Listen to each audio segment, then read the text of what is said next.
Une religion d'amour, l'islam. Écoutez, si c'est une religion d'amour, nous les Noirs, on n'a pas connu ça. Je le parle en tant que quelqu'un qui est né de l'islam et tout ça. Mais avec ce que je vois aujourd'hui, je ne vois que le contraire. Okay? Nous les Noirs aujourd'hui, on n'a plus de dignité, on n'a plus de valeur, on n'a rien. On a quoi dans ce monde si ce n'est pas se polarisé? On se déteste entre nous, on n'est pas unis.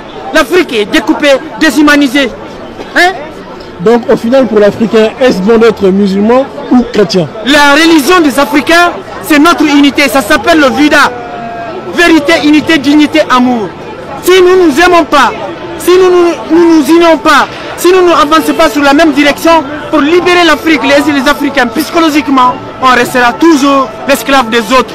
Parce que le Dieu il est pisano. Pourquoi il ne nous a pas créés musulmans? Pourquoi il ne nous a pas créés chrétiens? Pourquoi ce sont les chrétiens qui vont nous christianiser? Pourquoi ce sont les arabes qui vont nous islamiser?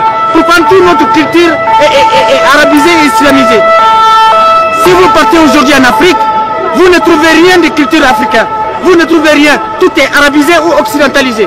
Pour être considéré comme quelqu'un de respectable dans les pays musulmans africains aujourd'hui, il faut laisser les barbes. C'est la wahhabisation, les femmes noires voilées. Pendant que vous êtes là, vous ne verrez aucun arabe s'habiller comme les noirs, que ce soit homme ou femme. Nous, on a tout abandonné. Nous, on a tout jeté à l'eau. Maintenant, aujourd'hui, là, pour t'habiller, il faut un blanc. Pour manger, il faut blanc. Pour te soigner, il faut un blanc. Tous nos savoirs ont été jetés à profit de ces gens-là. Maintenant, on se retrouve. On quitte en Afrique, on vient ici. On va vieillir ici. On est venu pourquoi? On va rester, on n'a ni l'argent, ni dignité, ni respect. On va vieillir et mourir. Et quand on va rentrer en Afrique, c'est notre corps qui va rentrer sans vie. Et qu'est-ce qu'on a foutu pour l'Afrique? C'est ça. Les Africains doivent savoir. Les frontières, nous devons les combattre. Ce n'est pas nos ancêtres qui l'ont mis. C'est les gens qui nous ont islamisés, christianisés, vendus, qui ont mis les frontières là. Nous devons les combattre pour être unis. Regardez Mali. Regardez le Mali, qu'est-ce qui se passe entre les Peuls et les Dogons. Ils vivaient ensemble, ça fait des siècles. Il n'y a jamais eu de problème. Comme ils veulent déstabiliser le Mali, on dit les Peuls les Dogons ont attaqué les Peuls. On veut nous mettre en communauté. Parce que pourquoi? Les Dogons, ce sont comme vous et moi. Ce n'est pas un ethnie. C'était des gens qui ont refusé catégoriquement l'islam. Dogo signifie Dougou. Dougou signifie la terre. En fait, c'est le seul communauté qui reste parmi les Noirs qui ne sont ni islamisés ni christianisés, qui sont basés sur leur culture. Et ça, il faut les exterminer, il faut les diaboliser, il faut mettre les Africains dos à dos. Ok?